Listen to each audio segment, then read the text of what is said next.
Hello everyone, welcome to Finance Know How. और यहाँ पे हम इसका की स्टडीज़ के 3 और केस सिनेरियोज वाले टॉपिक्स को कवर करेंगे। मेरा बेसिक फंडा क्या रहता है कि क्वेश्चन को सॉल्व करने का पहले क्वेश्चन को पढ़ो, अगर आपको उसका आंसर पता तो आंसर दे दो, अदरवाइज नहीं पता तो आप पैराग्राफ पढ़ सकते हो। ठीक है। हम क्वेश्चन नंबर 3 से स्टार्ट करेंगे। क्वेश्चन नंबर 3 की पूरी थ्योरी यहाँ दे रखी है, आप देख सकते हैं, और यहाँ से हम क्वेश्चन पढ़ते हैं पहला। तो यहाँ पे देखते लगता है कि ये IT एक्ट का क्वेश्चन है, और IT एक्ट के क्वेश्चन बहुत ही रेयर है, और ये क्वेश्चन पहले आ चुका है हमारे पिछले जो क्वेश्चन है उनमें। इसका देखते ही आंसर बनता है कि देखो क्या है, retain e document company has specified period of their certain conditions. यहाँ पे जब भी मैंने इसके आंसर्स देखे हैं पिछले में, तो इसके 3 आंसर्स होते हैं। ठीक है, 3 पॉइंट इसके अंदर कवर होते हैं, 4 पॉइंट दे रखे हैं, इसमें से 3 सही आंसर है, और 3 मोस्टली यही रहते हैं 1 2 3, और 4th गलत आंसर है। So accessible so that the usable for the subsequent reference.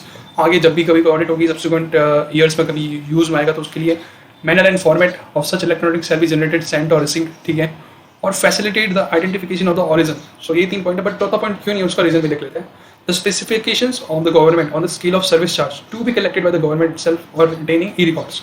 सो ये जो पॉइंट है वो रिक्वायर्ड नहीं है। ठीक है, सो correct answer is 1 2 3, correct answer is D. ठीक है, हम बात करते हैं क्वेश्चन नंबर 3.2। एक ABC इंटरनेशनल ग्लोबल कंपनी है advise to adopt ISO for achieving its objective for the following reasons. ठीक है, सो उसका ऑब्जेक्टिव्स क्या होता है? If the company is certified once it is accepted globally, and if company is certified once it does not require IS audit. So ये जो 7 point है इसमें टोटल 4 पॉइंट चाहिए। ठीक है, और आपको ऑब्जेक्टिव्स पढ़ने होंगे ISO 27001 के। इसके अंदर जो सही है वो मैं बता देता हूँ, बिकॉज मैं भी इसको बाय हार्ट नहीं कर सकता, रिमेंबर नहीं कर सकता।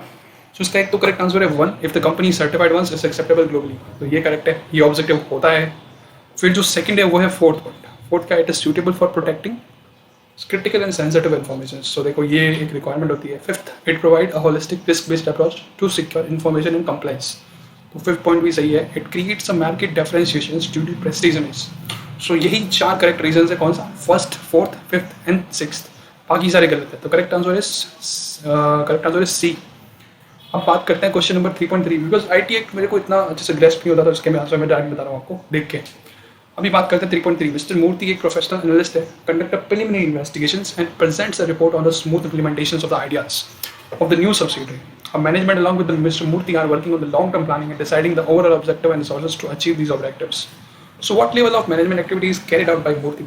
अब इनकी लेवल क्या है? देखो, वो क्या एक प्रोफेशनल एनालिस्ट है, और जब भी कोई प्रोफेशनल एनालिस्ट इन्वॉल्व होता है तो वो होता है स्ट्रेटेजिक प्लानिंग। ठीक है, एनालिस्ट कभी भी आ गया तो एक स्ट्रेटेजिक प्लानिंग होगी। ये जो लेवल ऑफ मैनेजमेंट होता है actively carried out by the मूर्ति, this is the strategic planning. Correct answer is C. ठीक है, आपको ये चैप्टर 5 के अंदर मिल जाएगा, जो भी वहाँ पे है आपको। ठीक है, अब बात करते हैं 3.4 की। You have been engaged as consultant to carry out IS audit.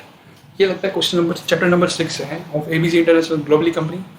While doing the risk assessment of the company, what is the first step you would take while commencing your work? देख लो, जब भी हम risk assessment करते हैं किसी company का, पहला step क्या होता है? पहला स्टेप ये होता है कि हमको आइडेंटिफाई करना है क्या, कि कौन सी रिस्क प्रेजेंट है उसके अंदर in the IT environment of the company. ठीक है, तो देख लो, स्टडी द नेटवर्क डायग्राम, सबसे पहले डायग्राम नहीं पढ़ेंगे। Recommending the controls to mitigate the risk, no. Study IT policies, ये भी नहीं। सबसे पहला स्टेप होता है हमको आइडेंटिफाई करना है कि प्रेजेंट सिस्टम के अंदर रिस्क क्या है, IT इन्वायरमेंट के अंदर रिस्क क्या है कंपनी की। ठीक है, तो करेक्ट आंसर इज डी। बात करते हैं 3.5। ABC exercise is to maintain continuity of the business plan. ठीक है, BCP for which the business continuity life cycle is broken into various activities given below. देखो, जो BCP प्लान में होता है कि maintain continuity of business plan, तो business continuity life किस में बांटा गया है? तो वो है, एक तो रिस्क असेसमेंट होता है सबसे पहले, then determine of the recovery alternatives, उसके बाद ये होता है 4th point recovery plan implementations, and the second point सबसे लास्ट में आता है वो होता है recovery of plan validations. So correct answer क्या हो गया इसका? 3.5 का correct answer is C. Okay, बात करें 3.6 की। ABC इंटरनेशनल कंपनी है, उन्होंने इंप्लीमेंट किया है IT based solution to support इस business function. Which of the following situation shall indicate the need of initiate SDLC project. तो देखो, ये पॉइंट 6 है, इसके अंदर कौन सा मतलब ज़रूरी है? ठीक है, तो जो चीज़ यहाँ पे है, ये क्वेश्चन काफ़ी बार पूछ चुके हैं, मतलब इंस्टीट्यूट के जो भी MCQs आए हैं सब में ये क्वेश्चन पूछ सके हैं। और जो सबसे बेसिक आंसर इसका D, computer has launch N efficient IT based service. Correct answer is D. ठीक है, कॉम्पिटिटर्स जो होते हैं उन्होंने लॉन्च किए हैं एफिशिएंट IT बेस्ड सर्विस। ठीक है, तो वो सबसे इंपॉर्टेंट होता है। Following shall indicate the need of initiate SDLC project, क्योंकि कॉम्पिटिटर आपके लॉन्च कर रहे हैं और आपका जो सॉफ्टवेयर वो पीछे रह गया, तो उसमें तो आपको भी तो अपना सॉफ्टवेयर डेवलप करना पड़ेगा, इंप्रूव करना पड़ेगा। 3.7 की बात करें, देखो एक इंटरनेशनल कंपनी, इस company adopt a process that gathered and interrupted facts, diagnose problem, use the information to recommend improvement of the system. So ये कौन से फेज में होता है? सो ये जो चीज़ होती है वो होती है एनालिसिस में। सबसे पहले हम एनालिसिस करेंगे कौन कौन सी रिस्क प्रेजेंट है, क्या क्या चीज़ें हमें चाहिए, वो सब तो एनालिसिस होता है सबसे पहले। तो देख सकते हो आपने सबके करेक्ट आंसर दिया मैंने, ठीक है। अब बात करते हैं केस स्टडी नंबर 4 की।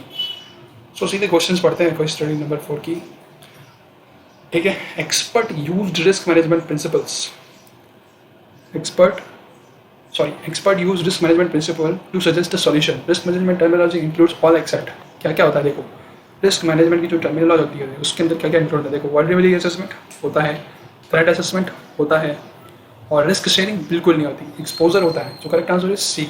लेकिन जब भी आपने पढ़े होंगे रिस्क मैनेजमेंट प्रिंसिपल एक्सपर्ट जो यूज़ करते हैं, तो रिस्क मैनेजमेंट टर्मिनोलॉजी के अंदर क्या क्या होता है, रिस्क शेयरिंग नहीं होती, ठीक है। थ्रेट असेसमेंट होता है, ठीक है। Which system type can best definition the system. So कौन सा सिस्टम है जो बेस्ट डेफिनेशन है, देखो सबसे बेस्ट सिस्टम होता है डिफाइन द न्यू सिस्टम, होता है कि एडॉप्टेड हो, ऑटोमेटेड हो और ओपन हो। तो करेक्ट आंसर इज सी। अब 4.3 की बात करें, कंपनी है, उन्होंने हायर किया वीए को फॉर सिस्टम इम्प्लीमेंटेशन। सो जो कंपनी है wants from messrs VA to continue giving their services to the post implementations.